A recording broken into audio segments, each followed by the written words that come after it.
Therapy? Yes, I have been there, and boy oh boy did I love it.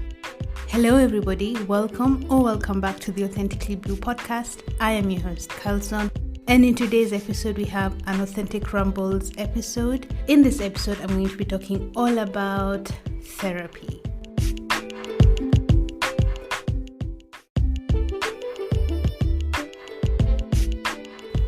Segments.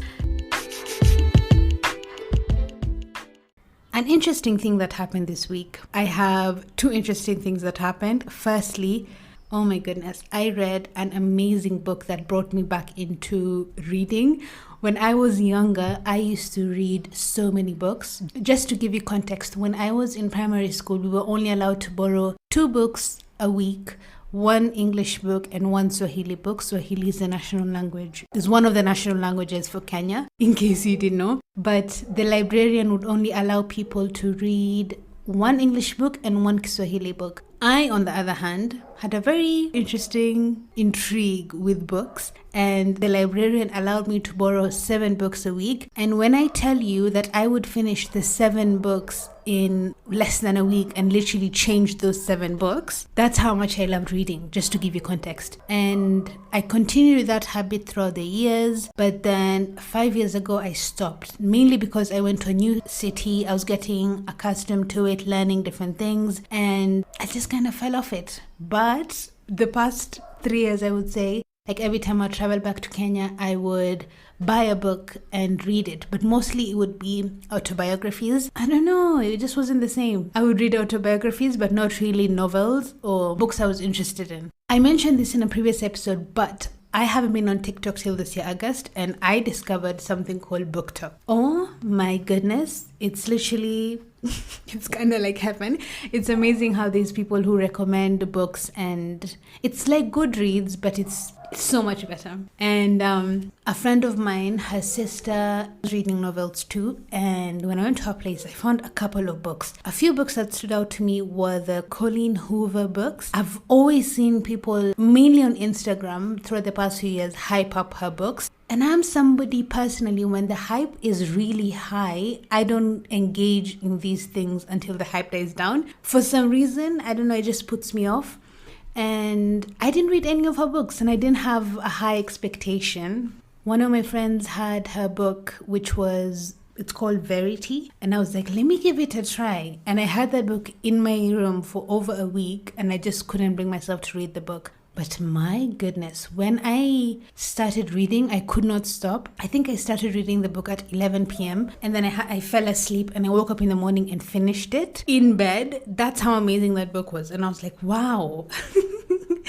It was hyped for a reason. But so I got back into reading. She's amazing. And secondly, the second interesting thing that happened, which is linked to this podcast, is I found out this week that my podcast was number 14 on the Kenyan charts for podcasting. And I was like, what? This is insane. So I just wanted to say thank you so much for all the love you show me, all the love for the podcast, you listening and enjoying. A little behind the scenes, because I looked at the analytics yesterday just to see what's happening, and my American people are actually ahead of the game at the moment. So shout out to all my listeners everywhere. I really appreciate you. What am I grateful for?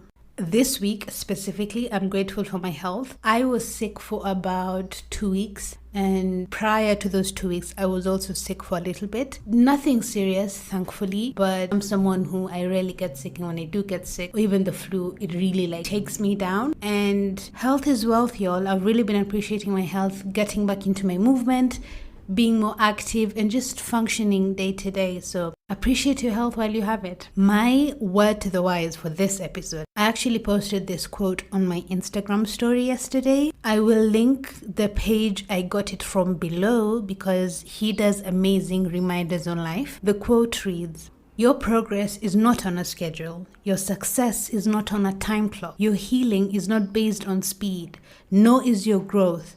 You're not too late. You haven't missed it. There is no rush. Breathe. Remember to take in every moment along with your journey. Those moments matter too." Let's dive into the topic. A disclaimer before I begin. Everyone's experiences and thoughts in life are different, And it's very easy when a negative thought is planted in the mind. And if we sit with this feeling for too long, it can grow into narratives that are not true. Attacking these negative narratives and thoughts at the root is really important so it doesn't manifest into these negative narratives that end up ruling or destroying, that's kind of drastic, but affecting our lives in various ways and other people's lives around us. And the best way to do this is to be honest with yourself and have honest communications. Okay, now that I've done the disclaimer, I'm going to get to it. Why did I go to therapy? A couple of friends asked me how I got into it, why I did it, and all of that jazz. So I'm going to give a brief summary before I dive into a couple of experiences I learned while in therapy. I would say the main reason I went was because of grief. I was dealing with the grief of someone I loved and someone who was really close to me. And I found it really tricky moving on with life. So the main reason I went to therapy is because of my grief. It started there. My grief intertwined with so many aspects of my life, and me living alone at the time definitely did not help.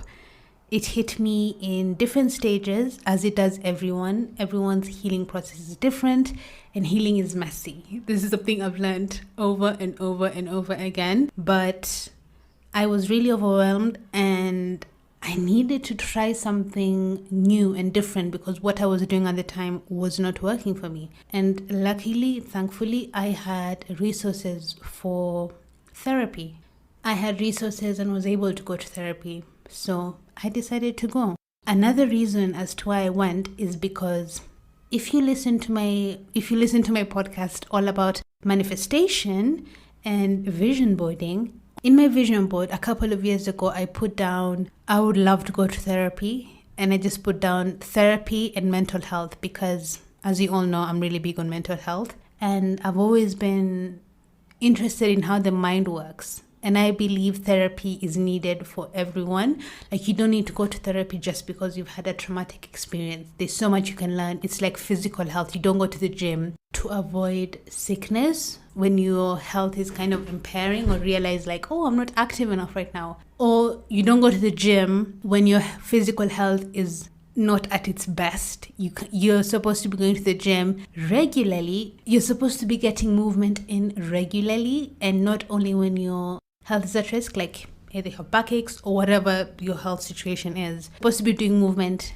regularly for your own health. It's the same thing for mental health. You don't go when the house is on fire, you maintain it. Okay, what did I learn? Let's dive into it. Here are the things I learned in therapy. They are personal to me, but a few takeaways that may help you or give you the nudge you need to go to therapy. Or you may just need to hear this. And none of them are in order. So let's dive in. Number one, I would say boundaries. Boundaries with myself, boundaries with others. And I just really learned the importance of setting boundaries with myself because it's really easy to not do that or grow up not doing that. Number two, learning how to process my emotions. And I know it sounds obvious, but sometimes we all grow up with different experiences.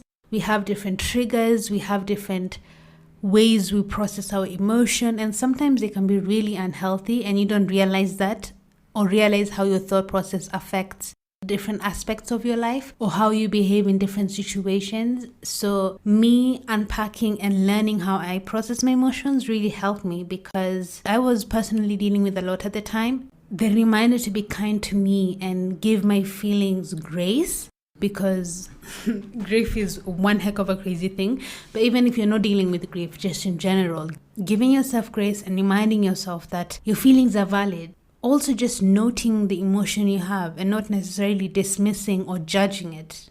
Like realizing, this is how I feel in this situation. Okay, why does it make me feel this way? What can I do differently? Just noting the emotion. You don't even have to work or unpack it, just realizing it. That's an important thing. Number three, all comes back to me, or you in this case. What do you want? How do you feel? What are you comfortable with? It all comes back to you. Number four, communication. The importance of honest and open communication with you. I mentioned this earlier on when I was talking about a negative thought manifesting. We are literally stuck with us forever. And if you're not honest with yourself, as hard as it may be, you're just making your life difficult for you. Number 5, finding you and being at peace with you. That is what life is really about. You are allowed to change and grow and evolve, or even stay the same. It's important to remind ourselves to go with the flow and just be. You don't have to compare yourself to other people. Don't get me wrong, I know how easy it is to compare yourself to other people at different stages. It's kind of how we were conditioned as humans. And I don't know, I guess it depends on the environment you're in, but go with the flow. Take it easy, one step at a time, one day at a time. It's on your schedule. No one's life is the same. And no one's life should be really, because that's what life is all about. Number 6, people's opinions or perception of you vary, and you cannot change it. I have talked about this point in a couple of episodes, so if you are a frequent listener, you know exactly what I mean. We cannot control other people's perception of us. I know that sounds very controlling, like wanting to control other people's perception of you. But sometimes when you love someone we genuinely want them to see us in a positive light. And sometimes when people are angry or upset or reveal how they truly feel about you in whatever situation, you may not like it. In my case personally, I've dealt with this, especially with loved ones, as I said. I mean, why would you care about other people's opinion? But you cannot control how people think of you, how they view you. All you can do is be the best version of you and keep it moving. Know who you are as a person. You have lived your whole life in your body, in your mind. I read an interesting quote on Pinterest the other day, and the quote read, "It's funny how we crumble at the words of people when they haven't lived a day in our shoes." I was talking to my cousin about this year, and I was saying how there was someone who had a certain perception of me, and I said I haven't lived with this person in over 2 years, and they are stuck on who I was 2 years ago. And it's really frustrating, especially if it's someone who's in your life. It's frustrating, but you can't change other people's perception of you. That's the lesson. Number 7, check on me often. This is something that I did not do a lot prior to going to therapy, because I tend to give a lot of focus onto the people I love. That's just how I am naturally. Even in my friend groups, people tend to say I'm the mama bear. Like, I really care about other people. Like, if I love someone and if I care for them, I give them all my love. I know that sounds insane, but I just smother them with love. I care for them. I help them unpack their emotions. I'm there for them fully. And sometimes when I do that, I tend to forget to check in on me. So in therapy, this is an important thing I learned.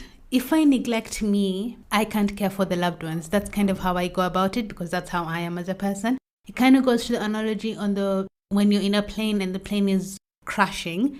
When you're on a plane and the plane is crashing, you need to put is it called the airbag? You need to put the air thing on you first before you put it on your kid or other people around you, just so that you're safe, and that way you can easily help other people.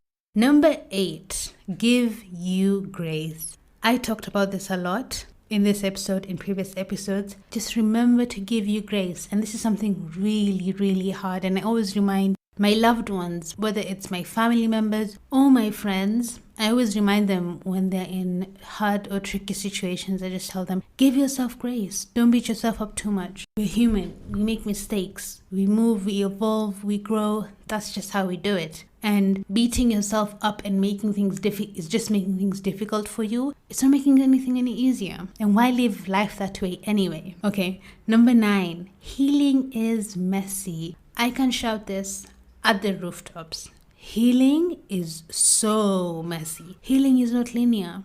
There's a high chance of feeling guilty, of being triggered and being very uncomfortable while you're healing. But all of it is worth it, because why live in all that pain and misery and not being honest with yourself?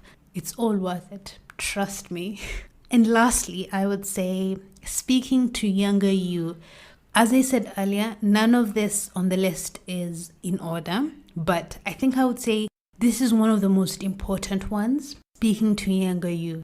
Be compassionate and caring to the younger version of you. This was the biggest one, as I just said. I know I'm saying it for the second time because I want it to sink in and for you to understand the magnitude of this one. I actually learned this on one of the last session I went for therapy, and my goodness, I had a lot to unpack. I had a lot to unpack the next couple of weeks at home, but being compassionate to you. When we are young, sometimes we carry trauma or wounds from our childhood and forget about them, or we don't even understand the root of where it comes from when we are older. Acknowledging younger you and giving yourself what you needed or what you may need, my goodness, is a game changer. For me personally, I think one insecurity that I realized, especially after this session, was my fear of abandonment. And it creeps in once in a while. In that therapy session I had, I vividly remember feeling this way due to having divorced parents and not being told what happened. I found myself living with my grandparents and never felt fully comfortable bringing it up or questioning what happened because no one explained it to me. But I felt this emotion a lot. I didn't understand how it manifested in different ways in my life. And don't get me wrong, I am grateful for the experience I had with my grandparents. Looking back now, I wouldn't trade any of my experiences at all because they've made me who I am, and I am strong and resilient because of it. But growing up, that idea of, they left with no reason. And I have had this conversation with my parents, so there's no hard feelings or anything, but I thought I should include it just to give you context as to what I learned because it's a vulnerable episode. But yeah, speaking to younger you and being compassionate to the younger version of you is really important. You can give yourself what you need. I literally sometimes when I'm going through something or something hits me the wrong way, I literally sit down and think, why am I feeling this way? And I try and unpack, and sometimes it doesn't come to me easily or naturally, but again, noting the emotion helps. Okay, we are all a work in progress. I love this amazing quote by Sophia Bush, one of my favorite actresses and podcaster. She has a podcast called Work in Progress. If you want to go check it out, it is amazing. But one of her quotes reads, "I can be a work in progress and a masterpiece simultaneously." That is literally my life motto. I love it. That is it for this week's episode. I hope you enjoyed listening to a couple of things I learned in therapy. If you are interested in going to therapy, I hope this episode is a push you needed or even a minor step in that direction. Hopefully it makes you feel less awkward about doing it or talking about it or telling someone you need help or just speaking to someone about something. Maybe share this with someone who you know may need it. Do research on ways you can access therapy near you and definitely give it a shot. I hope this episode was insightful and thank you for tuning in.